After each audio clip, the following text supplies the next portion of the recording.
Bismillahirrahmanirrahim. Assalamu alaikum. I'm Ikramul Haq, subject specialist, and you're watching my YouTube channel, English with Ikram. Dear students, today I want to discuss some very important strategies, some very important tricks or tips for the preparation of ETA. पहले भी बहुत दफ़ा ये मैं बात कर चुका हूँ कि ईटा टेस्ट में जो स्टूडेंट्स अपीयर होंगे उन्होंने इंग्लिश की टेस्ट की तैयारी कैसे करनी है। आप चूँकि बहुत कम टाइम रह चुका है, मैं जहाँ तक तैयारी का था लेके प्रिपरेशन का था लेके I have discuss each and everything. और बार बार बता भी चुका हूँ कि आपने मेरे चैनल के ज़रिए जो एक कंप्लीट पैकेज है ईटा एंटी सीरीज़ के नाम से मेरे चैनल पे, आपने इसको कैसे फॉलो करना है, what is the specific procedure, what is the process. मैं फिर एक बार रिपीट कर देता हूँ स्पेशली ऐसे स्टूडेंट्स के लिए जो मैंने बड़े लेटली मुझे सब्सक्राइब किए हैं, मैसेजेस करते हैं व्हाट्सएप पे कि सर हम कैसे। तो मैं फिर बता देता हूँ कि ईटा एंटी सीरीज़ के नाम से मैंने मुकम्मल पैकेज है मेरे चैनल पे, एक प्लेलिस्ट है ईटा anti series.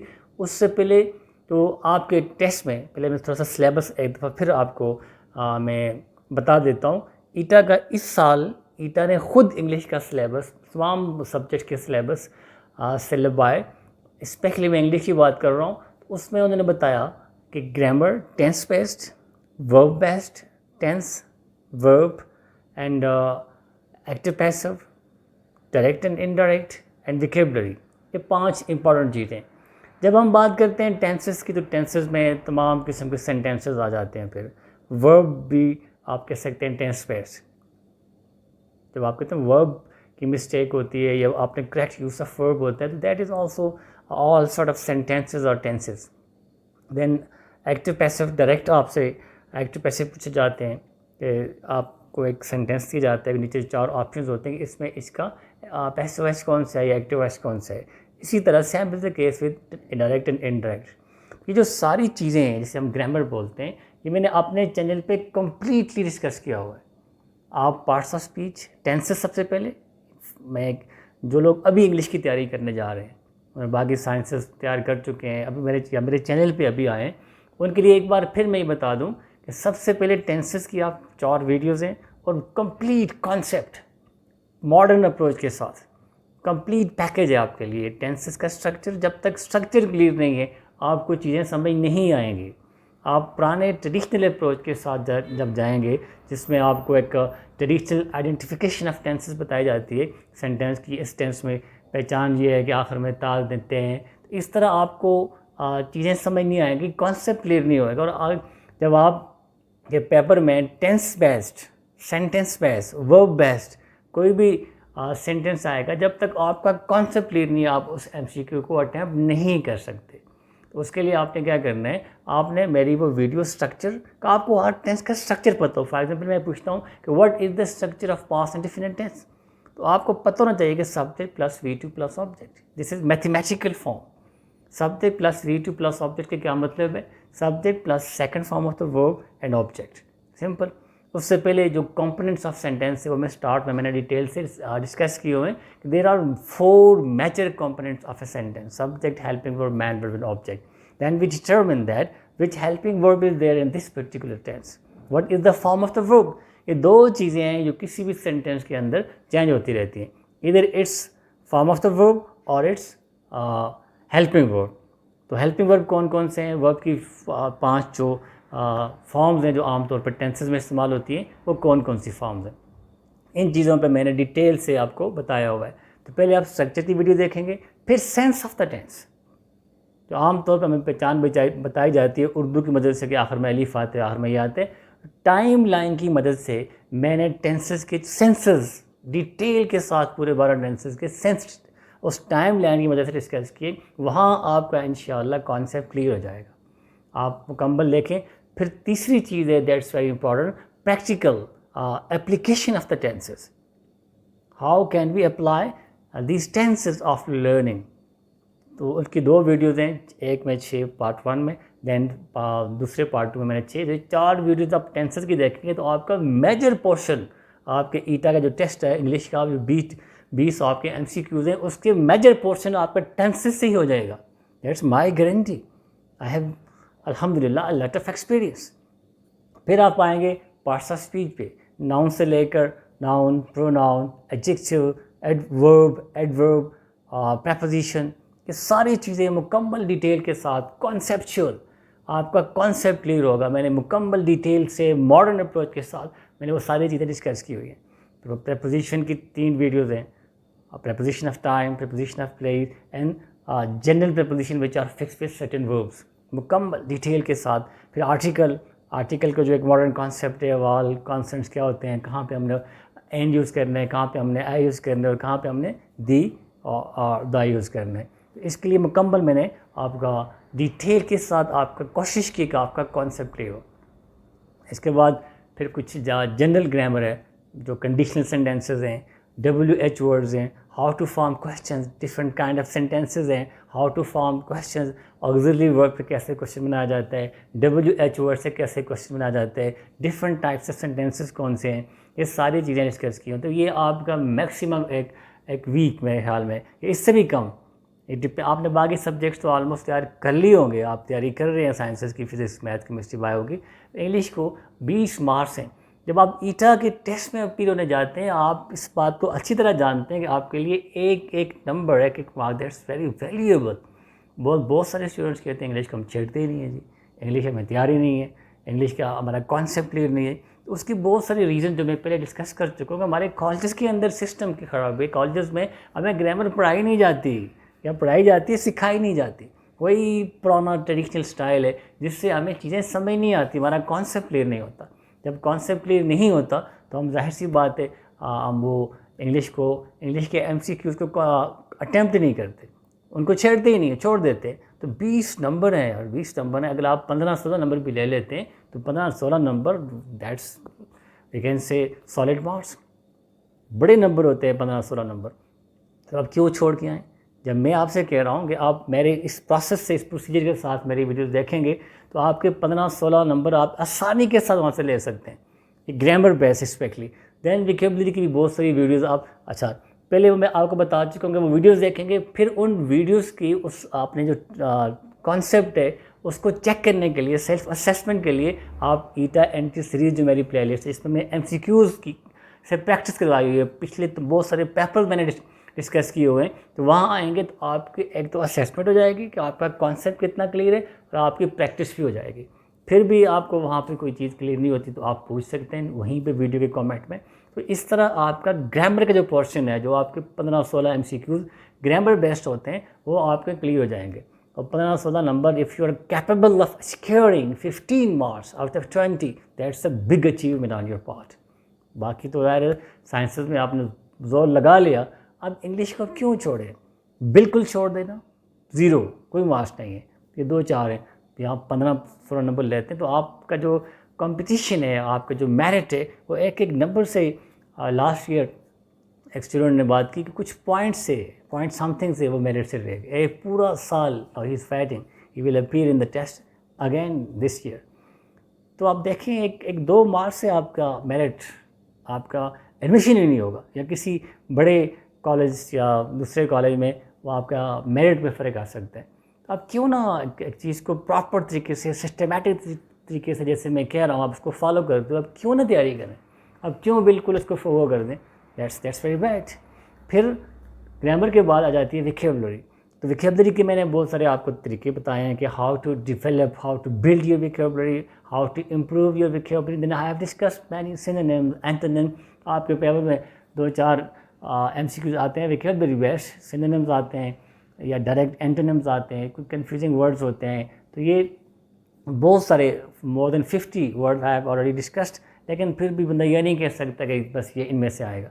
At least I have discussed different strategies कि आपने कैसे वोकैबुलरी को practice. This is all about practice, vocabulary is all about practice. आप जितनी प्रैक्टिस करेंगे आपकी तैयारी होती रहेगी, आपकी माइंड में वोकैबुलरी रहेगी, आपकी वोकैबुलरी इनरिच होगी।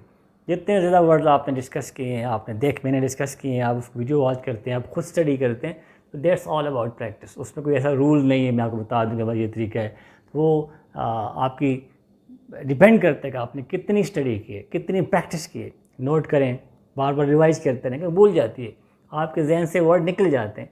आप नोट करें साथ साथ, और आप वंस इन अ वीक वो जो लास्ट वर्ड्स हैं जो पहले आपने देखे थे उनको रिवाइज करते रहें। यही एक सिंपल तरीका है। लेकिन ओवरऑल आपकी जो प्रिपरेशन है ईटा की, उसके लिए ये मैं आपको सिंपल स्ट्रेटजी, सिंपल टिप्स बता रहा हूँ। आप पहले अपना कॉन्सेप्ट क्लियर करें, फिर प्रैक्टिस करें एमसीक्यूज से। जब एक दफ़ा आप सारी इस प्रोसेस से गुजर जाएं, उसके बाद पिछले पेपर आप सबके पास होते हैं, लास्ट 5 ईयर के पेपर लें, उनमें इंग्लिश का कोई भी एमसीक्यूज है, इंग्लिश के जो एमसीक्यूज हैं, चाहे वो मेडिकल के हैं, चाहे आप मेडिकल के हैं इंजीनियरिंग वाले भी करें, आप इंजीनियरिंग के हैं मेडिकल वाले भी करें, उस पेपर में जो भी इंग्लिश के एमसीक्यूज हैं स्पेशली ग्रामर बेस्ड, उन सबको आप देखें। फिर आप अपने आप को this will be a sort of assessment on your part, self assessment. अपने आप को असेस करें, चेक करें कि आपका कॉन्सेप्ट क्या है, क्या whether you are capable of attempting those MCQs, तुक्के पे नहीं, फ्लूक्स पे नहीं, कॉन्सेप्ट पे, with reason. This is the right option, why, this is the reason. आपको साथ रीज़न पता हो, जैसे मैं अपनी वीडियोज़ में डिस्कस करता हूँ, जब मैं एमसीक्यूज डिस्कस करता हूँ मैं साथ बताता हूँ this is the right option because this is the reason. तो रीज़न के साथ आपकी रीज़न बताएगी कि आपका कॉन्सेप्ट कितना क्लियर है। अगर कॉन्सेप्ट क्लियर नहीं है, आपको नहीं पता, जब तुक्के पे सही भी हो सकता है, तो आपको रीज़न नहीं पता या आपका कॉन्सेप्ट क्लियर नहीं है, तो फिर आप वापस उस वीडियो पे जाके उस चीज़ को के बारे में जो वीडियोस देख के अपना कॉन्सेप्ट क्लियर कर सकते हैं, या डायरेक्ट मुझसे क्वेश्चन कर सकते हैं, उस वीडियो में पूछ सकते हैं। ये बहुत ही प्रेशियस टाइम है, बड़ा कीमती टाइम है। तो इसको इस तरह सिस्टमेटिकली, अब आपने बिल्कुल सिस्टमेटिकली होके आपने तैयारी करनी है। तो आपके पास अब ऐसी बात है, बिल्कुल वही शॉर्ट टाइम है, और एक ज़रा सी गलती, ज़रा से आपके 2-4 मार्क्स कम होने से आपका मेरिट में आपका नाम नहीं आ सकता, आपका एडमिशन नहीं हो सकता। आपको 1 साल, अगर आपने डॉक्टर बनना है, आपने इंजीनियर बनना है, तो आपको 1 साल मज़ीद वेट करना पड़ेगा। That's a big loss. तो क्यों ना अभी इस टाइम को गनीमत समझें और एक सिस्टमेटिक तरीके से, एक प्रॉपर तरीके से तैयारी करें। बाकी साइंस में ये बार बार ये बात कर चुका हूँ कि फिजिक्स, केमिस्ट्री, मैथ में इतना बड़ा डिफरेंस आपका नहीं होता। डिफरेंस इंग्लिश आपको आप डालती है, या तो कोई बच्चे बिल्कुल छोड़ देते हैं, या उनका कॉन्सेप्ट इस लेवल का नहीं होता कि वो 15-16 मार्क्स ले सकें। तो इस पर ज़ोर लगाएं, 15-16 नंबर आपको मेरिट में कहीं से कहीं ले जाएंगे। तो आप कोशिश करें कि आप इंग्लिश की तैयारी, जिस तरह मैंने बताया ये प्रोसेस, इस प्रोसेस के साथ जाएं। कोई मसला, कोई क्यूरी, कोई एम्बिग्विटी आप पूछें, वहाँ पे पूछें। पिछले 5 साल के पेपर एक दफ़ा इस प्रोसेस से गुजरें, जो गुजर चुके हैं, जिन्होंने मेरी वीडियोस देखी हैं, सारी एमसीक्यू जो मैंने डिस्कस किए सारे देखे, उनको मैं ये सजेस्ट करूँगा कि आप पिछले 5 सालों के पेपर लें और उनमें से इंग्लिश के एमसीक्यूज़ खुद देखें, खुद करें। उस पर चाहे नरेशन है, चाहे एक्टिव पैसिव्स हैं, चाहे पार्ट्स ऑफ स्पीच बेस्ड है, टेंस बेस्ड है, वर्ब बेस्ड है, प्रीपोजिशन है, आर्टिकल, कोई भी चीज़ है, खुद देखें। कहीं पे अगर आप कर सकते हैं दैन दैट्स वेरी गुड। अगर कॉन्सेप्ट के साथ, वैसे तुक्के से आपको पता है राइट ऑप्शन है नहीं, आपको कॉन्सेप्ट क्लियर है, आप रीजन के साथ वो क्वेश्चन अटैम्प्ट कर सकते हैं, then that's very good. It mean कि आप you are capable of attempting scoring more than 15 और 16 मार्क्स। अगर नहीं, कहीं पे कोई क्वेश्चन बनता है, कहीं पे कोई क्वेरी है, कहीं पे कोई एम्बिग्विटी है, कोई चीज़ क्लियर नहीं है, कॉन्सेप्ट नहीं है, आपको पता चल भी जाता है कि this is the right option, फिर भी क्यों कि कॉन्सेप्ट नहीं है, आप वहाँ पे क्वेश्चन करें, पूछें। अब आपने टारगेटेड जाना है, टारगेटेड तैयारी करनी है। जिस चीज़ का कॉन्सेप्ट नहीं है उसके एमसीक्यूज ढूंढ। फॉर एग्जांपल आपका कंडीशनल सेंटेंसेस क्लियर नहीं, एक दो एमसीक्यूज कंडीशनल सेंटेंसेस से भी आ जाते हैं। करेक्ट सेंटेंस होता है, या कंडीशनल कोई ऐसी मिस्टेक होती है, कंडीशनल सेंटेंस की जो क्लाजेज हैं, कौन सी क्लास में कौन सा आपने वर्ब यूज़ करना है, वो गलत है, आपने ठीक करना है, या उस पर आपको मिस्टेक आइडेंटिफाई करनी है, आपका कॉन्सेप्ट कंडीशनल सेंटेंसेस क्लियर नहीं है। तो कंडीशनल सेंटेंसेस पे जितने भी एमसीक्यूज हैं वो सारे वहाँ से ढूंढें, उनको सर्च आउट करें और उनको आप अटैम्प्ट करने की कोशिश करें। फिर देखें कि आप कर सकते हैं कि नहीं, आपका कॉन्सेप्ट क्लियर है कि नहीं है। अगर है दैन दैट्स वेरी गुड, अगर नहीं है तो आप कंडीशनल सेंटेंसेस की मेरी जो वीडियो है कंप्लीट डिटेल के साथ मैंने मुकम्मल उसका कॉन्सेप्ट क्लियर किया है, तो उसको आप देखें, फिर वापस आप जाएँ, फिर देखें कि आप कर सकते हैं कि नहीं। Even then, if you have any problem, if you are facing some sort of issue, then you can contact me, then you can ask questions from me. इसी तरह बाकी कोई पार्ट ऑफ स्पीच है, कोई प्रिपोजिशन आप clear नहीं है, कोई आर्टिकल का कोई मसला है, तो जो आप पिछले 5 साल के पेपर आप करेंगे, जहाँ पे कोई आपको इशू नज़र आएगा, जो आपको कॉन्सेप्ट क्लियर नहीं है, तो वो वीडियो देखें, आपके पास मौजूद होगी, वो वीडियो देखें। अगर वहाँ पे फिर वापस आए उस एमसीक्यूज़ पे, अगर आप कर सकते हैं, कॉन्सेप्ट क्लियर हो चुका है, दैन दैट्स वेरी गुड, आप क्वेश्चन पूछें। इस तरह टारगेटेड टॉक है, एक सिस्टमैटिक तरीके, जो अच्छे स्टूडेंट्स होते हैं, जो ब्रिलियंट स्टूडेंट्स होते हैं, वो एक सिस्टमैटिक तरीके से तैयारी करते हैं। ये नहीं बस जो चीज़ सामने आई बस पढ़ ली, ऐसे स्टडी नहीं होती। You are going to become a doctor, you are going to get admission in MBBS, तो ज़ाहिर क्रीम जाती है वहाँ पर। जो लोग सिस्टमेटिक तरीके से टेस्ट तैयारी सारे करते हैं, लेकिन जितने आप सिस्टमेटिक तैयारी होती है तो वो लोग कामयाब होते हैं। हर सब्जेक्ट को उसको ड्यू बैठ ही देना है, यानी बस 20 नंबर है, खैर है, कुछ नहीं छोड़ दें, तो 20 नंबर आप बिल्कुल छोड़ दें और दूसरा नहीं छोड़ेगा तो डिफरेंस तो पड़ेगा, फ़र्क तो पड़ेगा। फिर आपने बिल्कुल टच ही नहीं किया, या आपने इसको ईजी लिया, आपने इसको छोड़ दिया, आपने इसको बिल्कुल आपने इसको आप अटेंशन नहीं दिया, आपने कंसंट्रेशन के साथ काम नहीं किया और दूसरे ने किया है, that's you are competing with them, तो फिर आप उस कंपटीशन में रह जाएंगे। तो आप एक नंबर के लिए भी पूरा जोर लगाएं, पूरी कोशिश करें। तो ये मैंने आपको जो स्ट्रैटेजीज बताए हैं, जो टिप्स बताए हैं, मुझे उम्मीद है आप इन पे अमल करेंगे। और अब जो थोड़ा सा टाइम रहता है, सिस्टमेटिकली टारगेट के साथ जो मैंने स्ट्रैटेजीज टिप्स बताए हैं, इस तरह आप तैयारी करेंगे। मेरी बेस्ट विशेज़ आपके साथ हैं। अल्लाह करे आप फर्स्ट चांस में, अगर आप फ्रेश हैं, फर्स्ट चांस में हो जाएं, स्पेशली जो रिपीटर्स हैं, अल्लाह करे जिन्होंने पूरा साल वेट किया उनका एडमिशन हो जाए। मेरी वीडियोस इस तरह देखते रहें। Keep on watching my videos for conceptual and effective learning. Subscribe my channel if you are new on my channel. Press the bell icon. Share with your friends. This is all about conceptual learning. My channel has just one thing, that is conceptual learning. My focus has always been on your concept. Rutta realization हम कहते हैं, cramming, rote learning, I don't like that. You will always find concepts, effective learning, conceptual learning. That's all for today. Thank you very much. Allah Hafiz.